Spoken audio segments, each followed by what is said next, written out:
Hey guys, so a couple of folks have asked about how I made the shaker tags and if I would do a tutorial on these. So here's the shaker tag that I showed in one of my videos, and I'm going to show you how I made this. Now I'm going to say this is not my original idea in terms of how the shakers are made, because Vicky Tryheart67, she had made a couple of these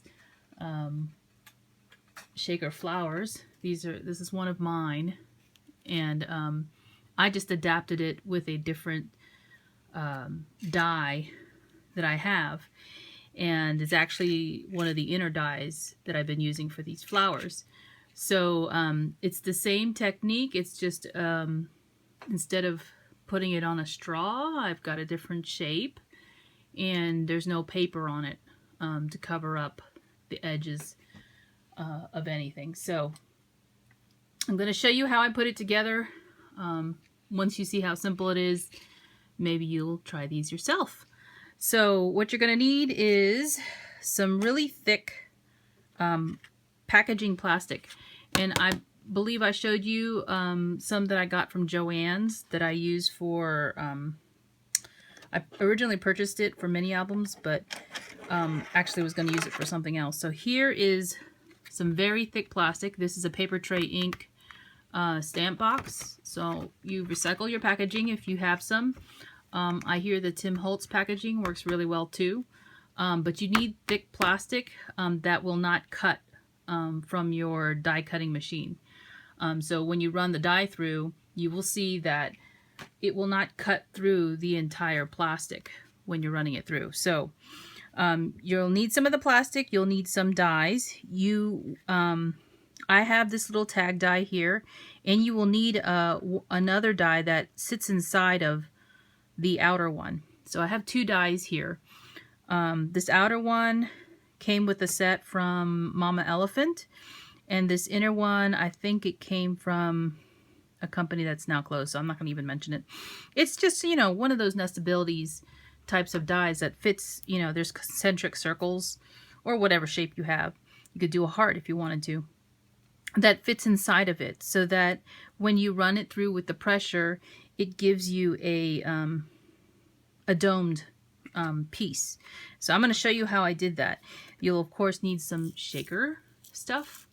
I'm going to use this Hello Happiness sequins in different sizes because I like the colors here, and I haven't used that one yet. And then I use my Helmars quick dry adhesive. Now you don't have to use this brand, but you want to use something that's a quick drying adhesive that is clear, that's going to dry clear, and is going to be able to hold your shaker. This is not cheap. You get it at Hobby Lobby. You can get it online. Use a coupon if you buy this. Obviously, it's not a big bottle. And you can use Fabri-Tac, and I think there's also Beacon's glue as well, or Aleene's has a similar type of glue, but it is a very good glue because this is used for bonding fabric or metal or wood. So it's not your regular Elmer's school glue. It's not your regular Scotch quick dry, because that won't hold it, and it has to dry clear as well. So this is what I use. I use this for a lot of different things. And maybe some people were, I think somebody said they thought I fused it. You can't fuse this plastic unless it's at a higher temperature than what the fuse will do. So, and you can't run it along the edge because it's going to come out domed. So I've got my big kick here. I've got my magnetic platform. The reason I use this is so the two pieces that I have for the dies don't move around, and it gives me good pressure too. So I've got my plastic. You may not be able to see it. I've got my piece of plastic on top of my dies face up. Doesn't really matter. You can do it face down. And then I have my two cutting plates, which have seen better days. And I have new ones next to me, but I am not using it for this. And I've just cut a piece of the packaging down to put in here. So I'm just holding my plates, and I hope you guys can see what's going on. And I've just run it one time through and I'm running it back, and that should be enough to create the domed look that you see. So now you can see the piece inside the plastic, you know, that's been cut, right? If you look at it from the side, and I don't know if you're going to see this, it is kind of a dome shape. So you're going to cut 2 of these, okay? And I'm sorry for the glare, there's no way for me to take that out, but you're going to cut 2 of these shapes exactly the same way, and then you're going to sit there and fussy cut out this shape from the plastic because it's still connected. It's thick plastic. That's what you want. You want it to stay in there. And I just use my Fiskars scissors for doing this. Now, I've already cut it out twice to save the trouble of having to stop the video and fussy cut it, or actually have a really long video of me fussy cutting out 2 shapes, which are really just circles. And that's one of the reasons why it's a simple shape, because you have to fussy cut it. There's no way around that, since you want this thick plastic. So if you were to look at my shapes together, you know, that's basically how it's going to come together. And you're going to put the shaker inside and you're going to glue the edges. Somebody asked me if I did it very carefully. Well, I don't think I did, but maybe it's because the glue dries so clear that I don't have it gooping out the sides, because you don't want that either, right? So I'm going to try it as best as I can to show you how I do the shaker part. Now, show the gluing process. So, of course, you want to put your shaker in there. You don't want to overfill it. And you want to do the glue as well. So I'm actually going to try this experiment. Usually I put the shaker stuff in and then I glue it. I'm going to try it with the glue first, so I can, you know, I can kind of tilt it around as I'm trying to glue around the edges, and then put the shaker stuff in the middle and then close it up. So here goes. So bear with me, as hopefully you guys can see what's going on camera. I'm just running some Abito glue around, whoops, and I hit the camera. I just ran it around that little tab there because I want that to stick together. And then I'm just going to run it around the edges, kind of along that dotted line. All the way. You want to make sure you get it all. And you don't want like a huge amount. So I didn't open up my bottle all the way so that it could goop out, because these tips are not really a fine point. But I want to make sure I have enough glue that the shaker doesn't open up. So there it is. You can see kind of that glue. Hopefully you can see it. It's very hard to show it because it is clear, but it's there. And now I'm going to put the shaker in the middle. Now here's a tip, and I know you're going to be tempted to do this. Don't do it. When you put your shaker stuff in, do not shake it once you close it, because there's wet glue in there.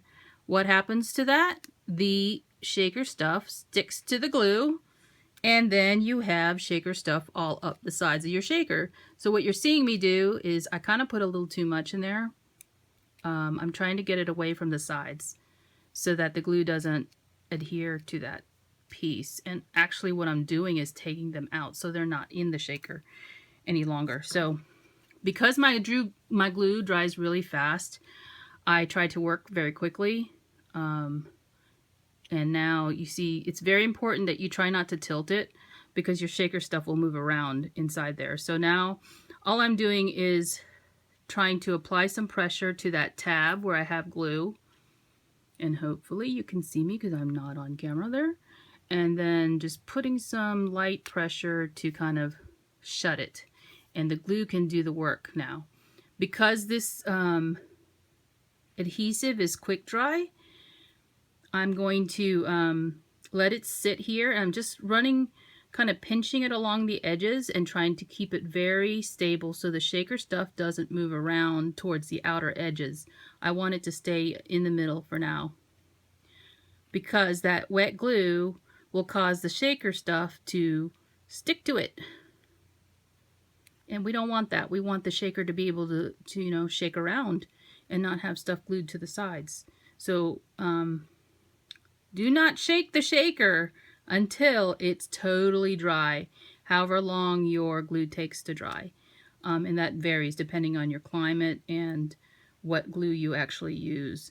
But I would recommend you do use a quick dry type of glue that dries clear and is very good at holding things like this, because it's meant for plastic, so, or this brand is, so I'm not worried about it coming apart. Now, you do want to make sure you get good coverage around the edges, and you guys can see that I didn't put a lot of glue in there, if you can actually see it on camera, but I also did not glop it in so that you can see it, you know, around the edges a whole lot. Hopefully I put enough. It's kind of trial and error for people, for me. I just wanted to show you how I did that, and I will come back and shake it up for you, but only after it's dry, okay? So I'm going to put it down, just sit it right here, and then I'll be back and show you how it turns out. Hey guys, so I'm back, and I just want to mention something on the shaker before I show it to you. Again, I cut another piece while I was waiting for the glue to dry, and of course it got cut off here, but I'm still going to use it because that piece is just a tag section, and I do have a whole piece on this side, if you could see that. One of the things that I forgot to mention, even though this is gonna, you know, look kind of weird, it's not gonna matter because I'm gonna thread something through here for the tag, so you won't even see that that piece is missing. It'll be covered up by a ribbon. But before you glue the two pieces together, you're gonna want to hole punch the little tag piece here in the center before you start the gluing. So just make sure you do that. I use this type of punch. You could use whatever type of punch you want, as long as you have one that goes through that little tag hole. So don't forget to do that for both sides of your tag. Okay, so here's the tag all done. Shake it up. You could see that the pieces really kind of move freely. They're not sticking to the sides. They may look like they are, but they're not. They're just sitting up there. If I, you know, kind of tap it, it moves away from the side. So my glue is dry, and it's been about 2.5 hours since I put it together. And because this is a good quality glue, it's not opening up. So that's how I did the shaker tags. I hope you guys enjoyed the tutorial and make some for yourself and share it with the rest of us, okay? Thanks for watching. Talk to you soon. Bye.